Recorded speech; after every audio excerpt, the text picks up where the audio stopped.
You can't read my notes here now. I heard it all. Well, I don't usually have notes, but first of all, I want to give a special thanks to Chancellor Block and the UCLA administration for all their support this year through this whole process. They've been amazing. They've been great to work with. They've been supportive in every single way. And myself and our staff and our football team really appreciate it. I also want to thank Dan Guerrero. Same thing about Dan. You know, we're going into our third year together here, and he's just been a tremendous person to work for and partner with, and he's done amazing things for this university. He's doing amazing things for this football program, and once again, we really appreciate it. You know, you can't recruit without your players, you can't recruit without your students, and you can't recruit without your fans. And our students and our fans, and especially our players, have been so great through this process. You know, they drop what they're doing on Friday nights and Saturday nights to host official visits. You know, they come down and spend time with these guys in the office. You know, they take time away from their personal time to get involved in the recruiting process, and we appreciate it. When we take recruits around campus and students yell their name or come up and tell them how great UCLA is, that makes a tremendous impact on these kids and their families. And then when we're in Westwood, or we're at any of the restaurants we may go to, or out near the Rose Bowl, and the fans come up and tell them about how great it is to live in this area and how great Los Angeles is, or how great Westwood is, it really makes an impression on them. So I want to thank all those people that helped. And then lastly, our football staff, and that includes our coaches and our interns and our GAs and our support staff. It's hard to fathom how much work goes into recruiting. I know it was hard for me to fathom. These guys are tireless workers. They're committed. You know, you're trying to juggle coaching football. You're trying to juggle being a dad, being a husband, and recruit a top class for one of the great football programs in America. And it's not always easy, but these guys make a tremendous commitment. And I say guys, but Jolie Oliver's up there as well, and she does the same thing. You know, it's a 12-month-a-year proposition, and these guys set aside vacations. They set aside time at their kids' baseball games or basketball games to recruit, and it's part of the life that we accept, part of the life we love, but it does involve tremendous sacrifice, and so I just want to recognize those guys. About this year's class, you know, it's an outstanding class for UCLA. It fills a lot of needs for us. You know, we have egos like everybody else, so we do look at the rankings. You know, we look at rivals, we look at Scout, all right? And what I'm proud of is that it's a small class, and I'll get to that in a minute, but when you go to Scout or you go to Rivals, you see that both of those websites, which I have a lot of respect for, have us in the top 10 in average rating, average star rating. And so it's not always how many you get, but it's the quality that you get, especially in a year like this. And so we're really excited about that. We did fill some very specific needs or areas of concern on this football team. First and foremost, you know, height and speed at wide receiver.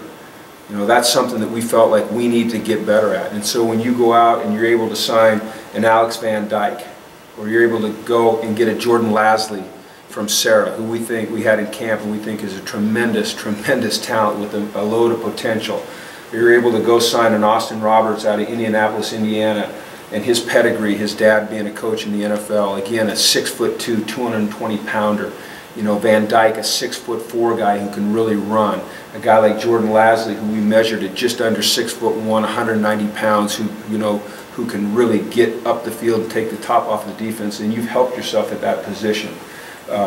You know, we lost a couple of really good linebackers in Anthony Barr and Jordan Zumwalt, and that's very much an understatement. But I think we put together an amazing class of linebackers. You know, Kenny Young coming in from Curtis High School in Kenner, Louisiana.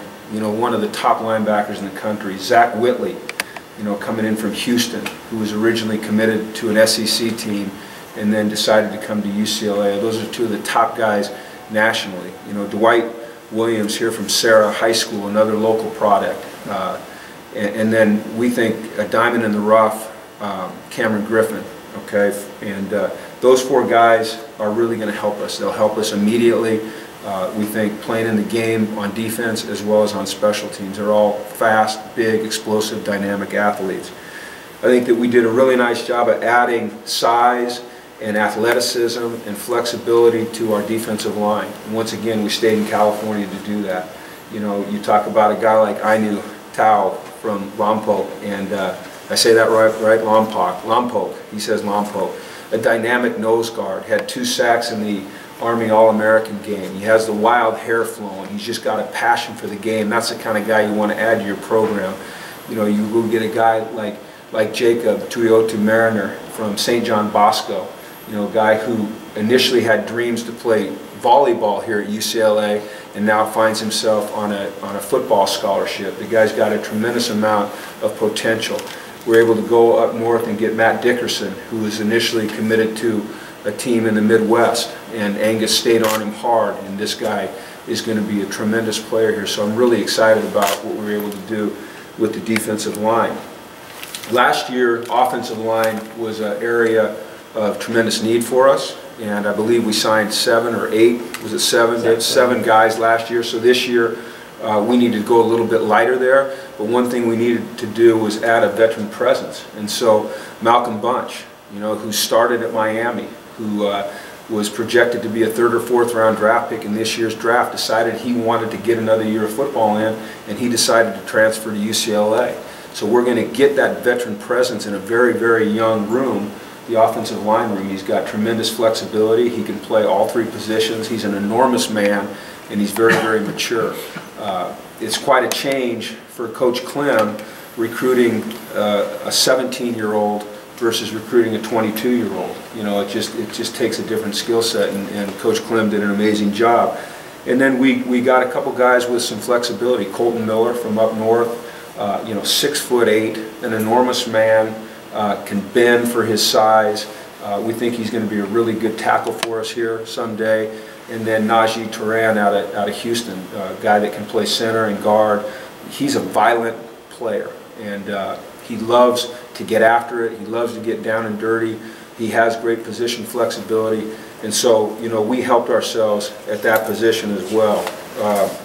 And then I think, you know, we've got a pretty darn good secondary. I think, you know, going into this past season, you know, all of us that are UCLA fans were concerned about our secondary. You know, it was young, it was inexperienced. We lost all 4 starters from 2012, but those guys that played well, and they're coming back.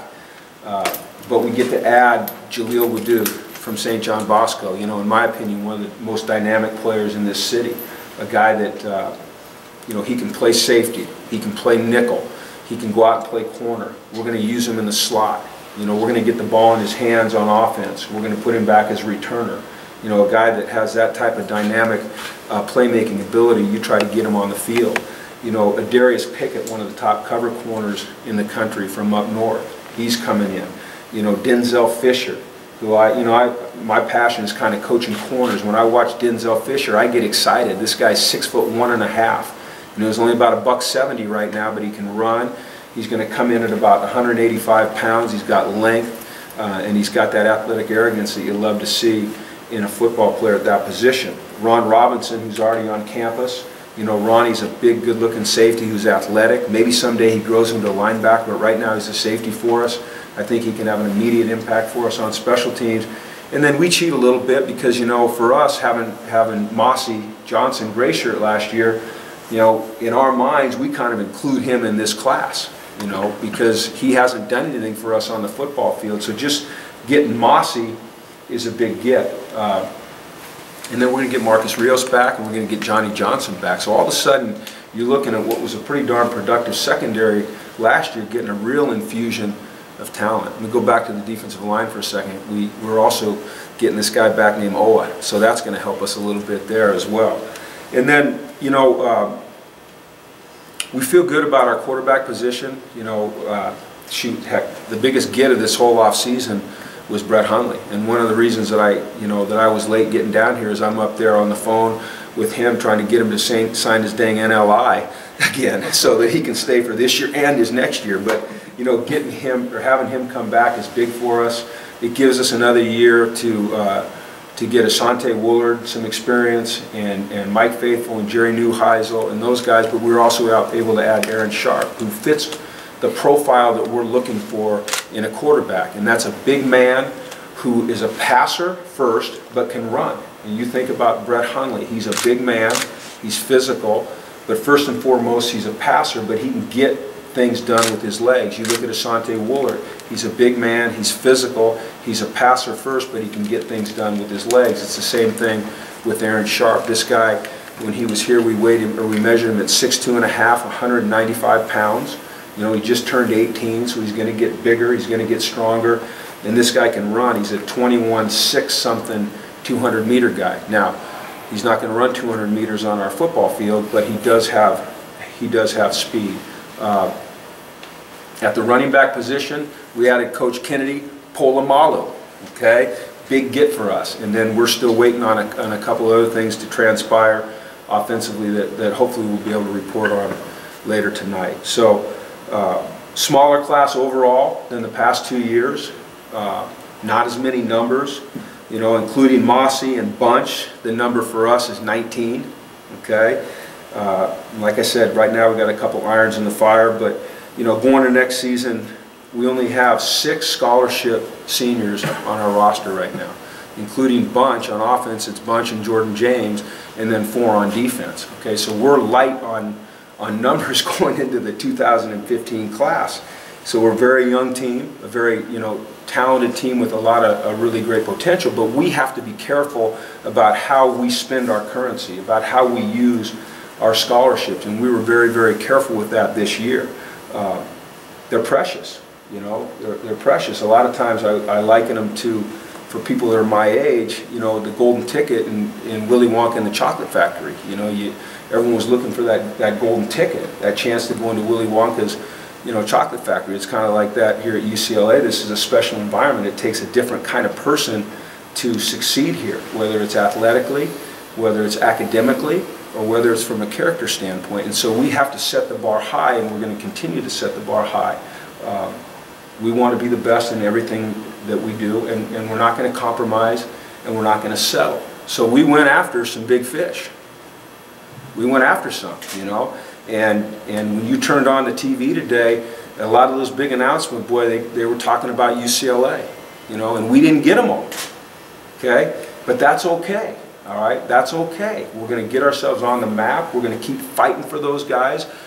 Like always, we're going to go back and reevaluate our strategy, find out what we did well, find out what we can improve on. But I really believe this, that if you're going to beat the best teams in the country, if you're going to be one of the best teams in the country, which is our goal, then you better be ready to compete with them on every single level, and that includes recruiting. So we're never going to shy away. Okay, we're never going to give in. All right, we're never gonna go, hey, you know what? This is an SEC guy. We don't have a shot. If we got a shot, if there's a crack in the door, we're going to try to bust it down. And we were the bridesmaid. Heck, we might even been the ring girl on a couple of players today. But we were in the wedding. We were in the church. Okay, and that's our goal. And so I don't want UCLA fans to be disappointed that we didn't get all those guys. I want UCLA fans to be excited about the guys we did get. This is an excellent team. This team is growing up fast before your eyes. It's a young team, 6 seniors next year. Man, let's concentrate and let's focus on the guys that we did get. Because like I said at the start, this is a top 10 class in the United States of America here at UCLA. So in the 3 years we've been here, all right, we've done pretty darn good. Once again, though, pretty darn good's not going to be enough, not going to be good enough for us here. So that was like a State of the Union. And you guys probably have a lot of questions. What are you going to do about Obamacare? But I haven't gotten a chance to talk to you guys for a long time since the bowl game, and I thought this was just a really good opportunity to kind of talk to you and really to talk to our fans. So I appreciate you being here. You talk a little bit about Zach Whitley. He's already been in school. What you see from him physically, like you might have a better idea how he might project rather than someone who hasn't been in school. No, you're absolutely right. You know, he's already in our winter program with Coach Alosi. I don't want to put too much pressure on him, but I want to put a little pressure on him. He's been compared favorably to a guy named Miles Jack by Coach Alosi. You know, Miles came in here last year when he jumped into the summer program. You know, Coach Alosi said, hey, this guy's got, you know, he's got bend, he's got explosiveness, he's got the right attitude, he's got a great work ethic.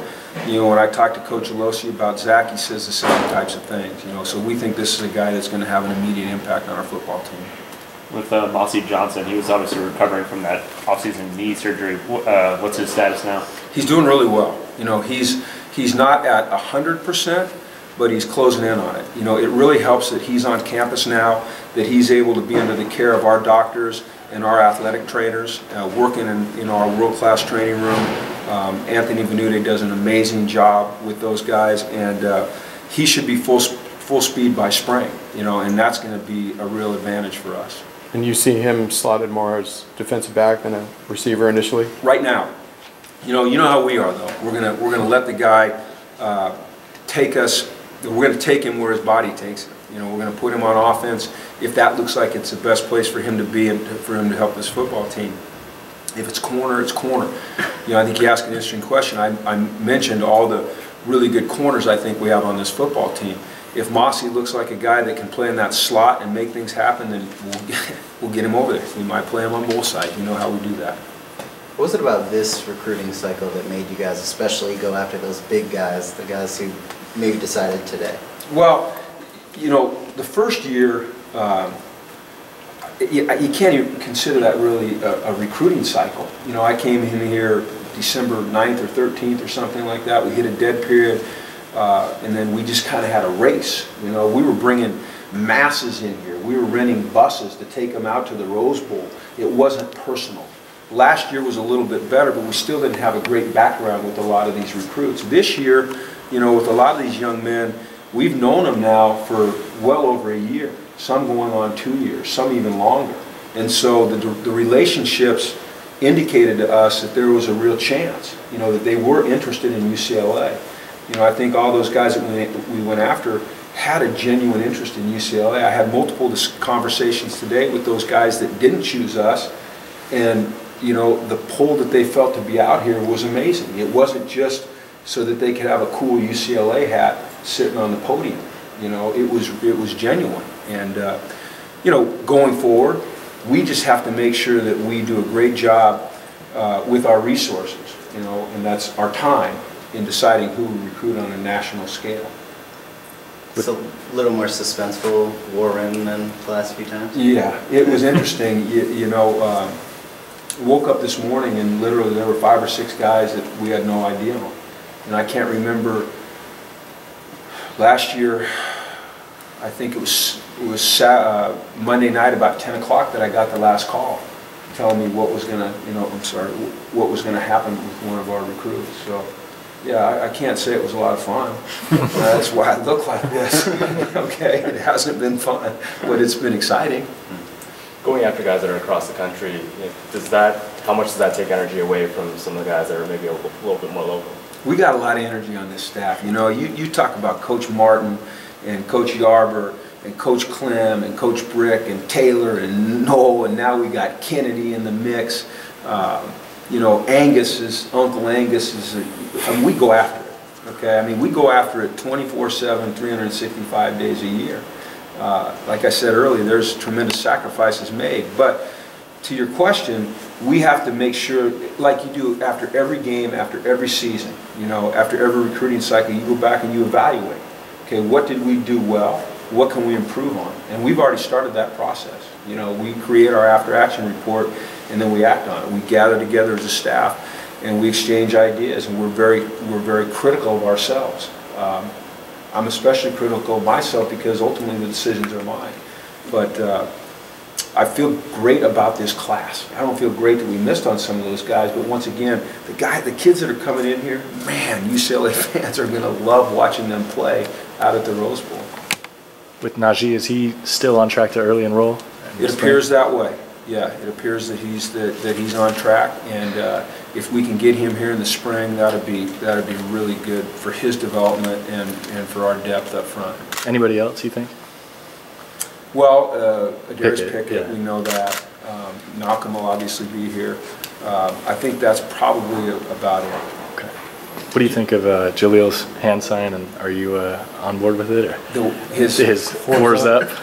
I was going to do it, but I can't do it. You know what? It's fun. It's fun for these young men. If it gets them fired up, if it catches on, then I'm all for it. So I'll tell you what I'm excited about, that Jalil's throwing those up for UCLA and not somebody else, because that guy's an explosive, dynamic player. Do you now go to concentrate on filling the position on the staff right now? Is that kind of what you pivot into? I'm going to try to sleep tonight first, and then, and then, you know, we've got some ideas on some things that we want to do, and that's got to be, you know, the next order of business is filling the position on the staff. You know, we've already, as we're no different than any other staff, we're already working on 2015. I mean, that thing hadn't even closed; it still hadn't closed out, and you know, we're already, just like everybody else, on to 15 and 16. So. Do you have any timeline on when you might fill those coaching vacancies? No, as soon as, you know, as soon as it feels right, as soon as the right person presents themselves, as soon as the match seems to fit, then we'll do it.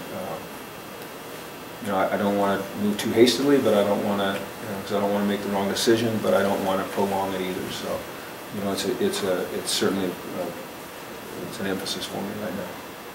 Just to clarify, you're talking about defensive coordinator specifically? Yeah, well, we need to add a position to our staff right now. So we'll see how it takes form, how it takes shape. I have some ideas on some things I want to do, but you know, we'll see how it takes shape. It's just our focus has been only on recruiting right now, and then trying to be around our student athletes as much as we can. But you know, quite frankly, it's been about this 2014 class more than anything else. So, all right. Thanks, guys. Thanks.